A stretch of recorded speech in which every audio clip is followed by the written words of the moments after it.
आप देख रहे हैं पब्लिक समाचार, पब्लिक के हक में। भड़काया गया ऐसा इल्जाम लगाकर कई लोगों के ऊपर झूठे केस, कई लोगों को मारा गया। ये फहीम खान जो सोशल वर्कर है उस पर इल्जाम लगाकर उसके घर को, जिस घर के अंदर वो रहता था, बुलडोजर लगाकर डिमोलिश करके गया, तोड़ दिया गया उसके घर को। उसके बावजूद भी पूरे महाराष्ट्र के अंदर खामोश है। उस वक्त तो इजलास चल रहा था, उसके वक्त तो भी किसी ने नहीं बोला। ये बुलडोजर की सियासत है। आगे बढ़ो। आपल्या समोर आव्हान आहे। आपण आत्ताच बघितलं कशा प्रकारे बांगलादेशी घुसखोर या ठिकाणी आपल्याला अलीकडच्या काळात सापडतायत आणि केवळ सापडत नाही आहेत तर ते कागदपत्र बनवून मतदार याद्यांमध्ये या ठिकाणी घुसतायत। आमच्या किरीट भाईंनी परवा त्या ठिकाणी मालेगावचं उदाहरण दिलं, ज्या मालेगावमध्ये शेकडो नवीन जन्म प्रमाणपत्र अचानकपणे हजारो लोकांना त्या ठिकाणी मिळाले।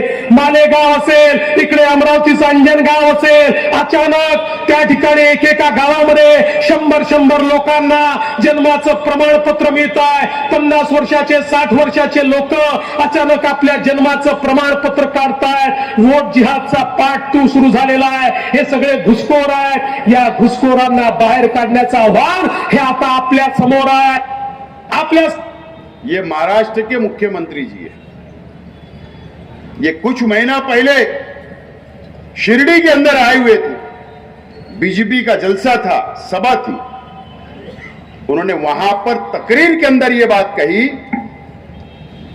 कि मालेगांव शहर के अंदर खोटे प्रमाण पत्र, जन्म दाखले बनाए जा रहे हैं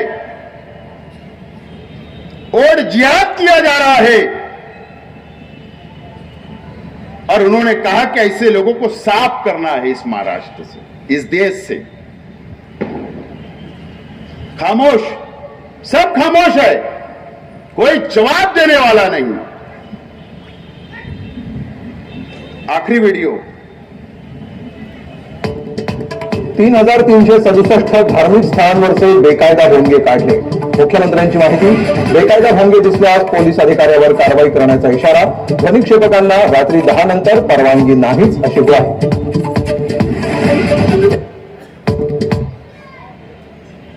ये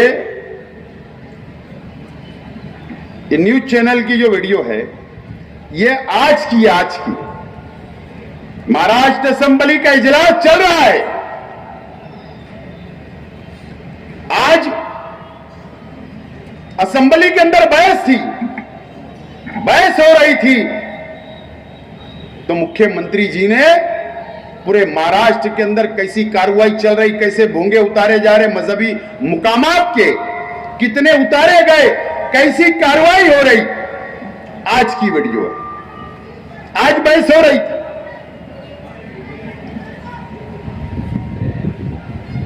सवाल अब यह है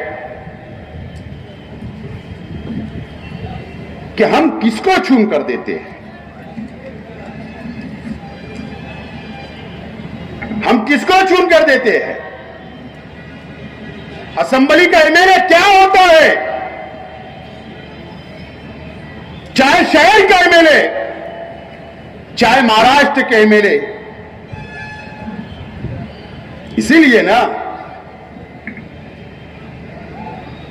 कि जाकर वहां पर नुमाइंदगी करे। अगर जुल्म मुसलमानों पर हो रहा है तो आवाज उठाए, वहां पर जाकर असेंबली के अंदर बैठे। सरकार अगर मुसलमानों के खिलाफ कोई काला कानून बना रही है तो उसका मुंहतोड़ जवाब देने के लिए, मुसलमानों की हिफाजत करने के लिए, जो जिन लोगों ने वोट दिया उनकी हिफाजत करने के लिए एमएलए चुने जाते हैं। आज मुझे बताओ,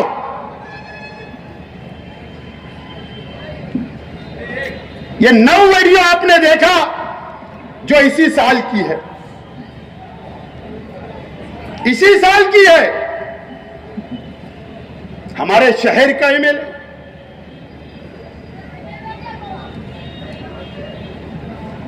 महाराष्ट्र मदरसा बोर्ड के सदर है मौलाना मरहूम मौलाना गुलाम उस्तानवी साहब, अल्लाह उनको जन्नत नसीब करे। जब वो मालेगांव आते तो सबसे पहले ये बाजू में बैठकर फोटो खिंचाने का काम करते। उनके मदरसे के ऊपर आफत आई, मुसीबत आई, असेंबली के अंदर कोई जवाब नहीं दिया गया, सवाल नहीं किया गया, आवाज नहीं उठाई गई। मस्जिद से भोंगे उतारने की बात चल रही, नोटिस दी जा रही है मसाजिद को, कोई बोलने वाला नहीं, कोई आवाज नहीं उठाई जा रही। दरगाह को शहीद कर दिया जा रहा, कोई आवाज नहीं उठाई जा रही। आज असेंबली के अंदर एक काला कानून बना। आज असेंबली के अंदर मेरे पास काले कानून की कॉपी है। यह कायदा जो बना आज, उसकी यह कॉपी मेरे पास है। क्या है? नक्सलवादी, दहशतगर्दी, नक्सल इलाकों के लिए और शहरी नक्सलवाद के लिए यह कानून बना। आज कल ये असेंबली के अंदर था, पेश हुआ, बहस हुई। हमारे हिंदू भाई जो एमएलए है उन्होंने आवाज उठाई। आज विधान परिषद में पेश हुआ, काउंसिल के अंदर पेश हुआ। ये मेरे पास कॉपी है। क्या समझते हो? क्या हम ये समझते हैं आप लोग या इस महाराष्ट्र का मुसलमान कि सिर्फ नक्सल इलाकों के अंदर, जंगलों के अंदर नक्सलवादी के लिए कानून बना? उसके अंदर जहां शहरी शब्द आ गया, अल्फाज आ गया, जहां शहर की बात हो गई, इस कानून के अंदर आई। इसका मतलब क्या समझते हो आप? चाहे हिंदू हो, दलित हो, आदिवासी हो या मुसलमान हो, मोर्चा निकलेगा, मोर्चे में कोई हंगामा हो गया, कोई पत्थरबाजी हो गई, पुलिस का लाठीचार्ज हो गया, या हम हमारे हक के लिए अगर रास्तों पर निकलेंगे तो पुलिस ये कानून के तहत तुम्हारे पर दहशतगर्दी का इल्जाम लगाकर जेल के अंदर डाल देगी। ये वो कानून बना। मेरा सवाल, जमानत नहीं है, कई साल तक जमानतें नहीं है। मेरा सवाल है, शहर का एमएलए जब यह कानून बन रहा था तो कल असेंबली के अंदर क्या कर रहे थे? हाजिर थे या नहीं थे? हो सकता है एक आध दो एमएलए मुसलमान जो महाराष्ट्र के, उन्होंने बोला होगा, लेकिन दूसरे हिंदू भाई जो एमएलए है, जो कम्युनिस्ट के एमएलए है, उन्होंने आवाज उठाई कि तुम इसका गैर कानूनी तौर पर आप इसका वापर करोगे, आप जुल्म करोगे, इसके सारे लोगों को जेलों में डालोगे। इस तरीके की आवाज उठी। हमारे शहर के एमएलए गायब। कौन सवाल पूछेगा? ये काला कानून बन गया।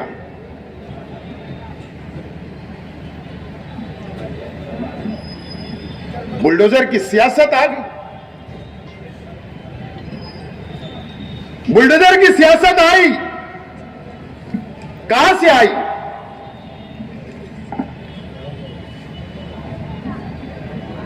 उत्तर प्रदेश, यूपी से आई। योगी आदित्यनाथ ने लाई। कई मस्जिदें शहीद कर दी गई, कई स्लाटर हाउस शहीद कर दिए गए।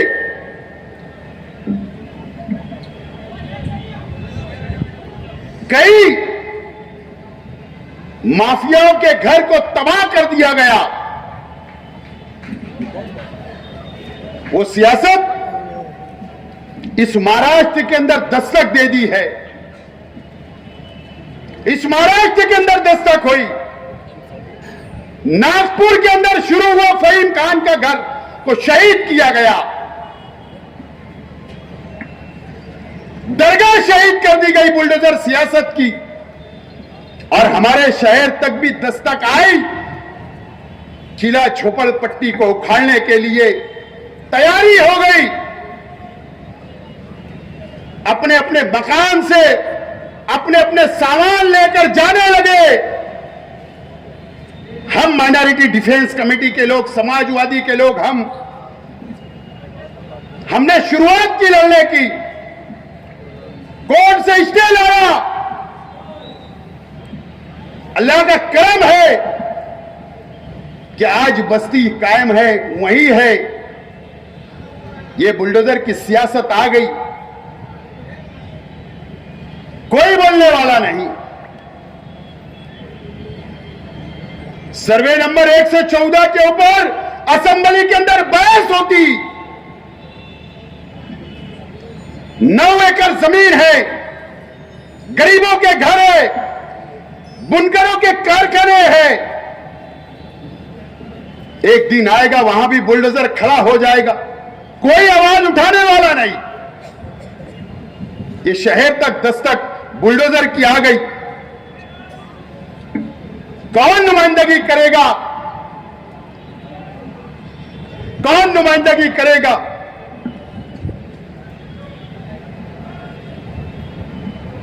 अगर मैं इलेक्शन हारने के बाद भी तमाम ही मेरे साथी, नौजवान साथी, जिन लोगों ने मेरे लिए असेंबली का इलेक्शन लड़ा, रात दिन मेहनत की, जद्दोजहद की, मेरी मां बहनों ने दुआएं की, लेकिन 162 वोट से हारने के बाद भी दूसरे दिन से अगर मैं ये शहर की आवाम की खिदमत के अंदर हाजिर हूं, आपके लिए लड़ रहा हूं, 5 जिले के मुसलमानों के लिए लड़ रहा है। वक्फ की कॉन्फ्रेंस ली, इसीलिए मुझको समझता है, मैं एमएलए रह चुका, कानून समझता है, हालात में देखता हूं, हालात में मेरी नजर है कि सरकारें क्या कर रही, बीजेपी क्या कर रही, आरएसएस क्या कर रही है। इसके लिए मैं खड़ा हूं, मेरी कोई जिम्मेदारी नहीं है। अगर मैं एक जुमले में जवाब दे दूं कि मैं तो हार गया, अगर मेरे साथी ये शहर के आवाम को जवाब दे दे कि हम तो हार गए, हमारी जिम्मेदारी नहीं है, लेकिन हम ऐसा नहीं। ये मेरा शहर है, ये मेरे लोग हैं, मेरी कौम के लोग हैं। हम आज भी खड़े हैं और कल भी इंशाल्लाह खड़े रहेंगे। और हम आज भी लड़ रहे हैं। और किससे लड़ रहे हैं?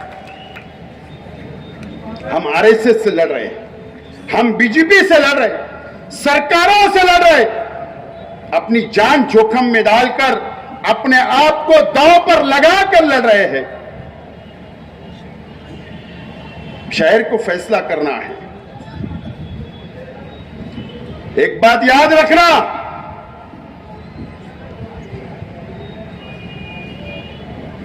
याद रखना मेरी बात, कि हम देखते हैं, अखबारात के अंदर पढ़ते हैं, टीवी चैनलों के ऊपर हम लोग न्यूज देखते हैं, हम देखते हैं कि इजराइल किस तरीके से फिलिस्तीन के ऊपर हमला करता है, किस तरीके से मासूम बच्चों पर हमला किए जाते हैं, हॉस्पिटलों के ऊपर हमला किए गए, वो बम से हमला करता है। हम उनके लिए हाथ उठाकर दुआ कर रहे हैं। हम हमारे देश की सरकार से अपील किए उस वक्त भी कि फिलिस्तीन का साथ दीजिए, पॉलिसी है, लेकिन ये सरकार की दोगली पॉलिसी है। ये तो वहां हो रहा, लेकिन इस मुल्क के अंदर हमारे ऊपर कानून का हमला हो रहा है, कानून का हमला हो रहा है। इस मुल्क के अंदर हमारे ऊपर काले कानून लादे जा रहे हैं, लेकिन हमारे पास डॉक्टर बाबा साहेब अंबेडकर, उन्होंने संविधान की किताब दी, हमको हक दिया कि जहां पर जुल्म होगा, नाइंसाफी होगी, तो उसके लिए आवाज उठाने का हमको जो हक दिया है, हम वक्त की सरकारों के खिलाफ संविधान के आधार के ऊपर, संविधान के तहत, कानून के तहत जो अधिकार है, हम आवाज उठाते रहेंगे सरकारों के खिलाफ। आरएसएस का मिशन है क्या? इस देश को हिंदू राष्ट्र बनाने का, उस पे काम चल रहा है, उस पे अमल हो रहा है, और आरएसएस के बलबूते के ऊपर ये महाराष्ट्र की भी सरकार और केंद्र की भी सरकार चल रही है। और जो आरएसएस बोलती है, जो पॉलिसी बनाती है, वो आरएसएस बनाकर देखती है, और उनका सपना है कि हिंदू राष्ट्र इस मुल्क को बनाने का। लेकिन जब तक इस देश के अंदर हिंदू मुस्लिम एकता है, संविधान है, जब तक आरएसएस का इस सपना कभी पूरा नहीं होगा। सिर्फ इतना हुआ, आरएसएस का सपना पूरा, पहले हाफ चड्डी के ऊपर थे, आप फुल पैंट के ऊपर आ गए।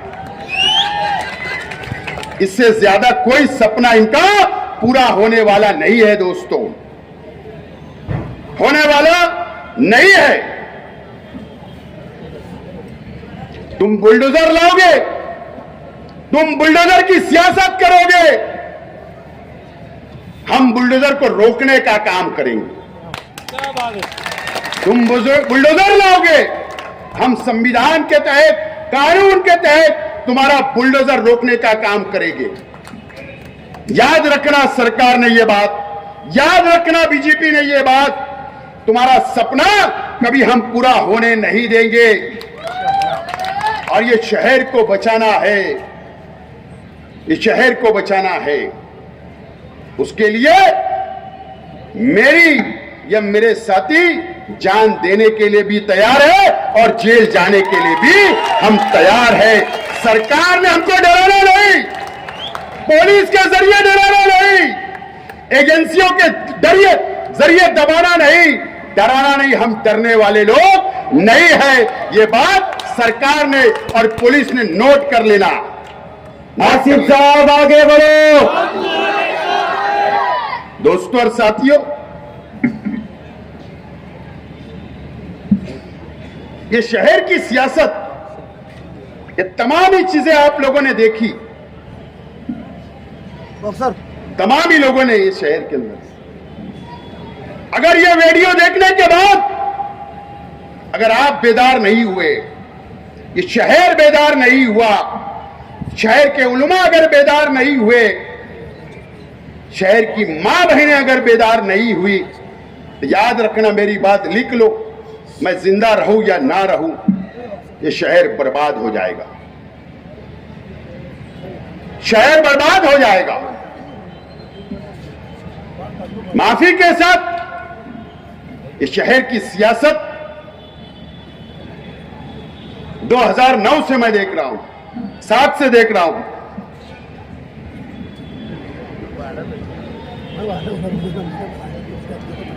साथ से देख रहा हूं मैं। शहर जज्बाती फैसला करता है, मजहबी फैसला होता है, और कबीलों के अंदर बांटकर फैसले होते हैं।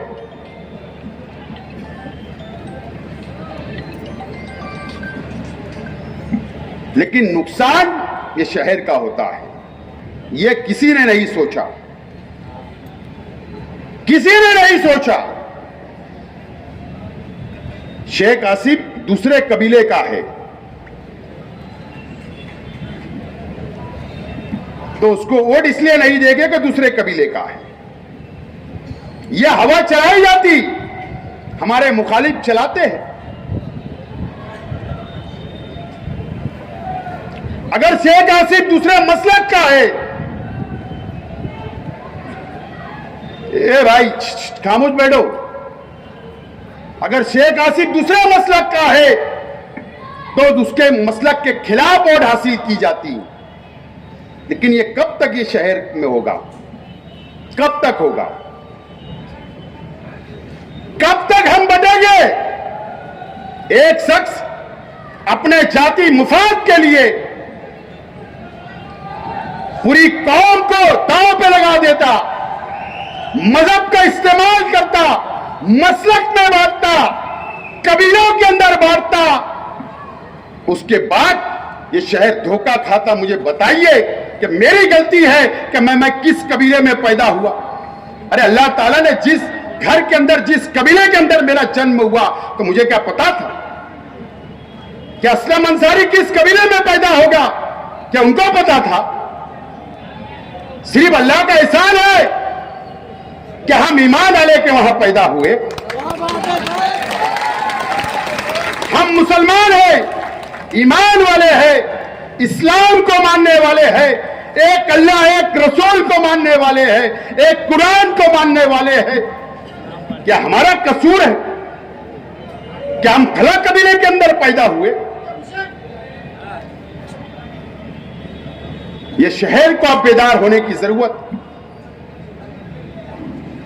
अगर ये शहर बेदार नहीं हुआ तो एक बुज़दिल आदमी को क़यादत दी गई, याद रखना। शहर ने एक बुज़दिल आदमी को 3 मरतबा चुना। ये शहर को क्या मिला, शहर ने खुद जायजा लेने की जरूरत है। जायजा ले, ईमानदारी से जायजा लो, ईमानदारी से लेना। अगर शेख आसिफ गलत बोले तो जूते से मारना, लेकिन अगर हम इत्तेहाद हमने पैदा नहीं किया, हमारी सभों में एक प्लेटफॉर्म पर नहीं हम आए, तो अल्लाह के सिवाय शहर को कोई नहीं बचा सकता। जो दिख रहे हालात, जो मैं देख रहा हूं मेरी नजर से,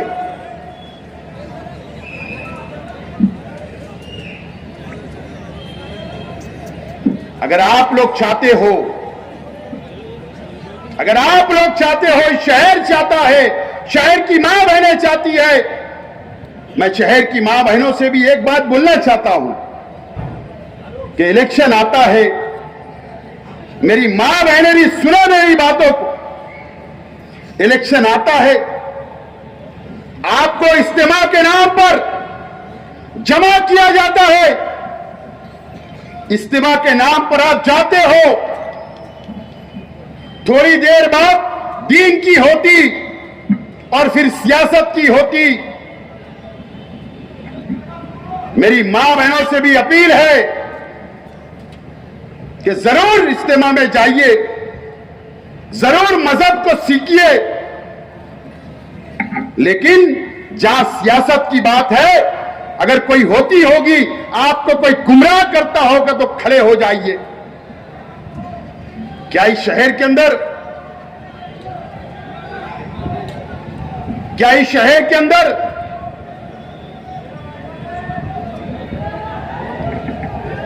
मेरी मां बहनों ने नहीं सुना? यूट्यूब के ऊपर रिकॉर्डिंग नहीं सुनी? अफसोस की बात है, हमारे ऊपर इल्जाम लगाते हो ना, लगाइए।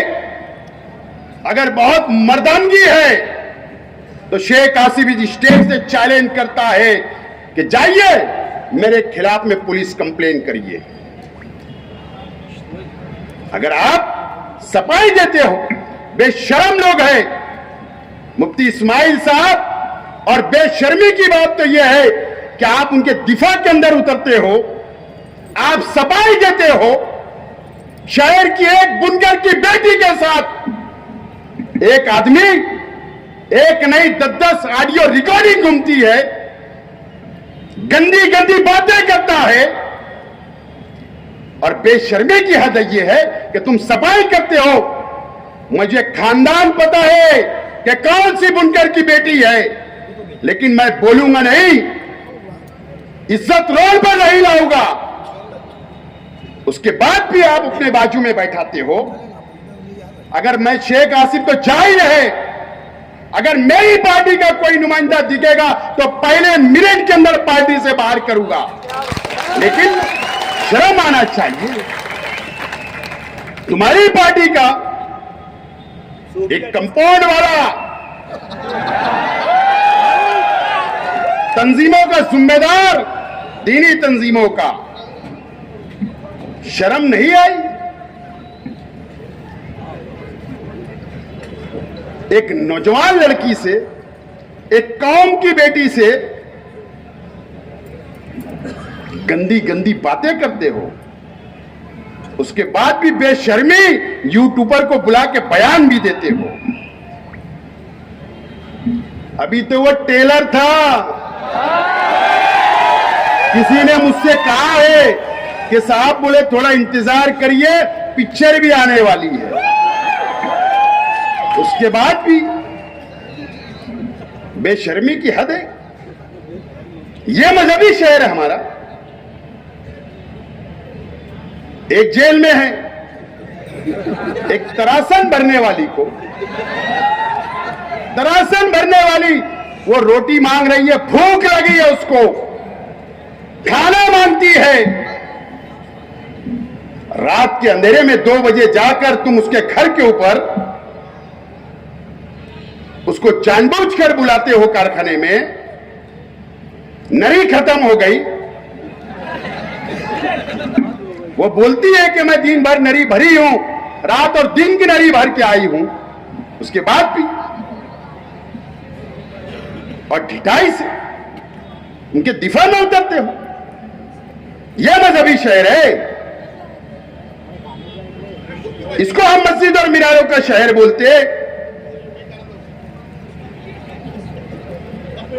इस शहर को सोचना है। मेरे एक रईस उस्मानी साहब ने कहा,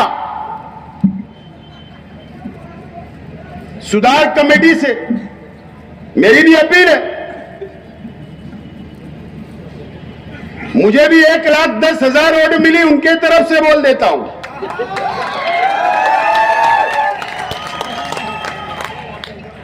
अच्छी बात है, आपको मुबारकबाद। ब्यूटी पार्लर का जो हाजिरी आप लोगों ने ली, अच्छी बात है, मुबारक। ये शहर में नहीं होना चाहिए, लेकिन इंसाफ ये शहर चाहता है, आपसे भी इंसाफ चाहता है, इंसाफ। जो भी हमारे साथी है, मैं कोई तनकीद नहीं कर रहा हूं, आवाम के सामने बोलना चाहता हूं। 3 ऑडियो रिकॉर्डिंग जो वायरल हुई, उसके ताल्लुक से कब उनकी क्लास ली जाएगी और ये शहर को इंसाफ दिया जाएगा और वो हमारी कौम की बेटियों को कब इंसाफ मिलेगा, ये सवाल छोड़कर जा रहा हूं। सुधार कमेटी से भी छोड़ के जा रहा हूं। अब यह जलसा तारीखी हो गया, तो अब हमारे मुखालिफ अब बिरादरीवाद की बात करेंगे। आप हमारे मुखालिफ बिरादरी के नाम पर लड़ाएंगे। ऐसे नहीं माना तो मसलक के नाम पर लड़ाएंगे, झूठ बोलेंगे। हमारे शहर के, माफ करना, मैं बहुत बड़ी बात बोल रहा हूं, शहर के एमएलए की 90% बात झूठ रहती है। झूठ बोलने वाला शख्स है, बहुत झूठ बोलता है शख्स। ये बांटेंगे, अगर बढ़ गए इलेक्शन में, कारपोरेशन में, तो मेरा कुछ जाने वाला नहीं है, कुछ नहीं, कुछ बिगड़ने वाला नहीं है। कुछ बिगड़ने वाला नहीं है। आज भी मैं दावत देता हूं तमाम ही बिरादरी को, आज भी मैं दावत देता हूं तमाम ही मसलक के उलमाओं को, आज भी मैं दावत देता हूं बुनकरों को भी, मजदूरों को भी, शहर के छोटे मोटे व्यापार करने वालों को भी कि आइए, एक मौका आपने खो दिया, दूसरा मौका आपके दस्तक दे रहा है, आपकी चौखट पर, आपके दरवाजे पर कारपोरेशन का चुनाव। मैं जिम्मेदारी से बात बोलता हूं, मैं 10 साल कॉर्पोरेटर रहा, मेयर रहा। अगर इस मर्तबा अगर इस शहर की आवाम ने गलती की, कारपोरेशन क्यों जरूरी है, क्यों इस्लाम पार्टी को कारपोरेशन का इक्तदार देना जरूरी है, इसके लिए क्या जो बनावटी जन्म दाखले की बात चल रही, हजारों लोगों के ऊपर एफआईआर की तलवार लटक रही है, अगर उसको रोकना है तो कारपोरेशन का इक्तदार हमको दो। क्यों कि जन्म दाखला और मैयत का दाखला कारपोरेशन में बनता है। आज इक्तदार नहीं है, आज प्रशासक है। अगर आप इक्तदार दोगे तो कोई बांग्लादेशी या रोहिंग्या ये शहर को बदनाम नहीं कर सकता, क्योंकि ताकतवर लोग, समझने वाले लोग, जवाब देने वाले लोग हमारे साथी है, ये उनका जवाब देने का काम करेंगे। अगर इस शहर को बचाना है तो हमको इक्तदार देना पड़ेगा इस्लाम पार्टी को। तुम्हारे साथ है, हमें थे। किला झोपड़पट्टी जैसी बस्तियों को अगर बचाना है तो याद रखना, लटकती तलवार कई झोपड़पट्टियों पर है, तो ताकत को से कौन रोक सकता है? हम रोक सकते हैं। इसके लिए जरूरी है इक्तदार, इसलिए जरूरी है। अभी जनगणना होगी पूरे मुल्क के अंदर, हर घर के ऊपर कारपोरेशन के लोग जाएंगे, कितने लोग रहते, क्या नाम है, कौन से मजहब से ताल्लुक रखते, कितने बच्चे हैं, कि क्या कारोबार करते, उसका सर्वे होने वाला है। अभी बिहार के अंदर पढ़ रहे हैं ना, इलेक्शन सर पर है, जन्म दाखले मांगे जा रहे, जन्म दाखले। जिसका जन्म दाखला है वही वोट देगा, जिसका नहीं है यादी में से नाम कट। इसका मतलब एनआरसी लग रही और हमको देशद्रोही बोला जाएगा, देश के गद्दार बोले जाएंगे।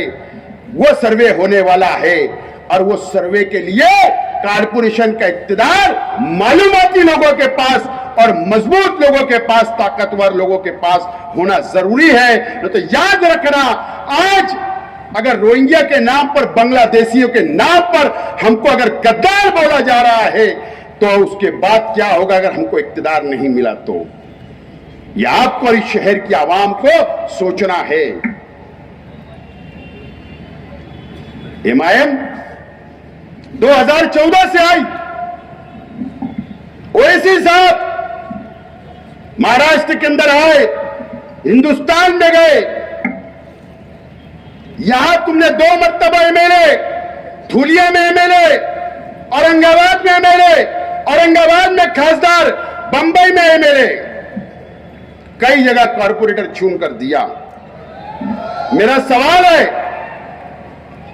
इस महाराष्ट्र के मुसलमानों से 2014 के बाद से क्या मिला? मुझे बताइए, इस महाराष्ट्र के मुसलमानों को क्या मिला? क्या स्कूल मिली? तुम्हारी बस्तियों में काम हो गए? तुमको हक मिला? इनके एमएलए लोग ने असेंबली में आवाज उठाई।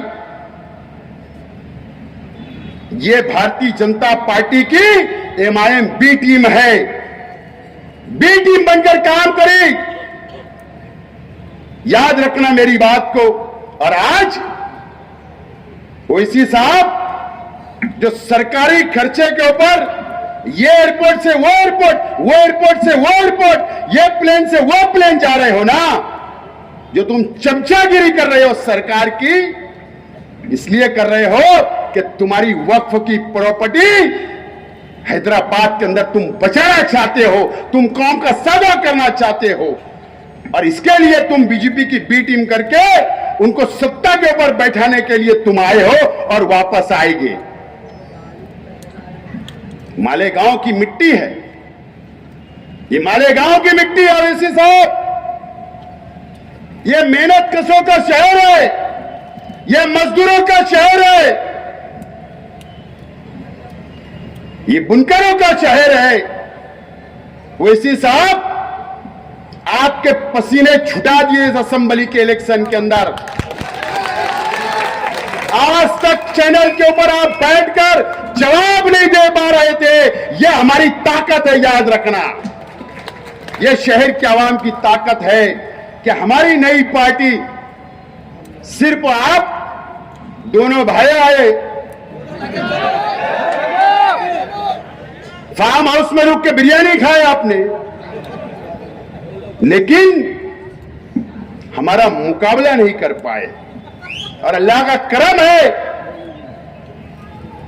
कि शेख आसिफ और ये मेरे तमाम ही वर्कर मेरे जिम्मेदार थे, ये शहर था कि आपका मुकाबला करा।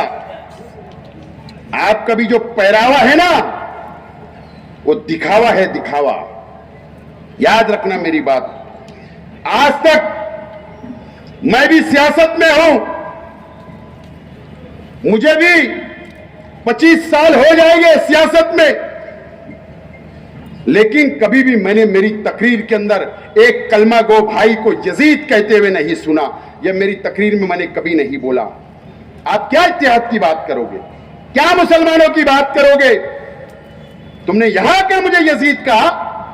शर्म नहीं आई कि सिर्फ एक एमएलए चुनने के लिए, और तुम्हारा एमएलए क्या उखाड़ रहा है असेंबली में, उसका हिसाब लो, उसका हिसाब लो। न तो ये वो शहर है कारपोरेशन के इलेक्शन के अंदर आप आना, हिसाब पूछेगा, हिसाब पूछेगा। तो अगर इस शहर को बचाना है,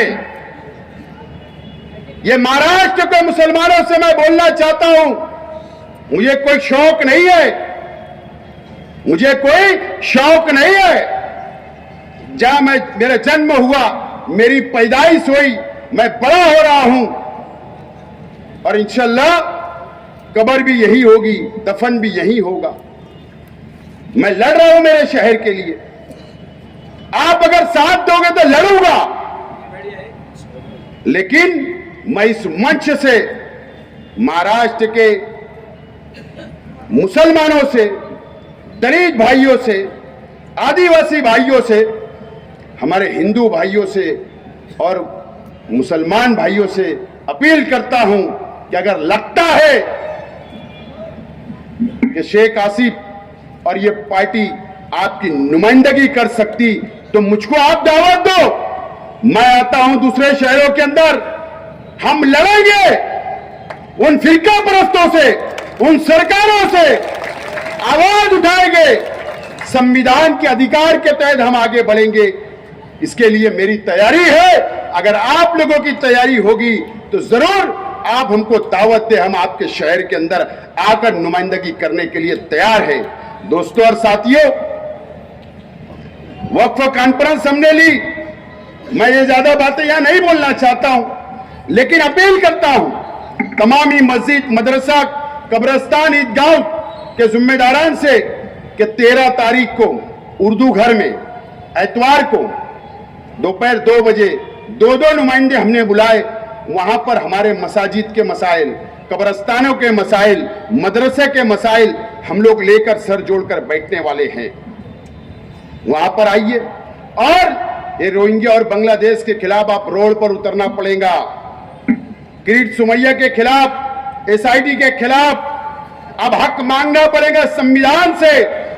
पीर के दिन माइनॉरिटी डिफेंस कमेटी की जानिब से एडिशनल कलेक्टर ऑफिस के ऊपर सुबह 11 बजे से 5 बजे तक हम एहतजाजी धरना दे रहे हैं। किरीट सोमैया के खिलाफ, सरकार के खिलाफ, एसआईटी के खिलाफ जो हमको गद्दार बोला जा रहा है, जो इल्जाम लगाए जा रहे हैं, अपनी अपनी मां बहनों के साथ वहां पर पहुंचिए, यह अपील करता हूं और आप तमाम ही लोगों का शुक्रिया अदा करता हूं।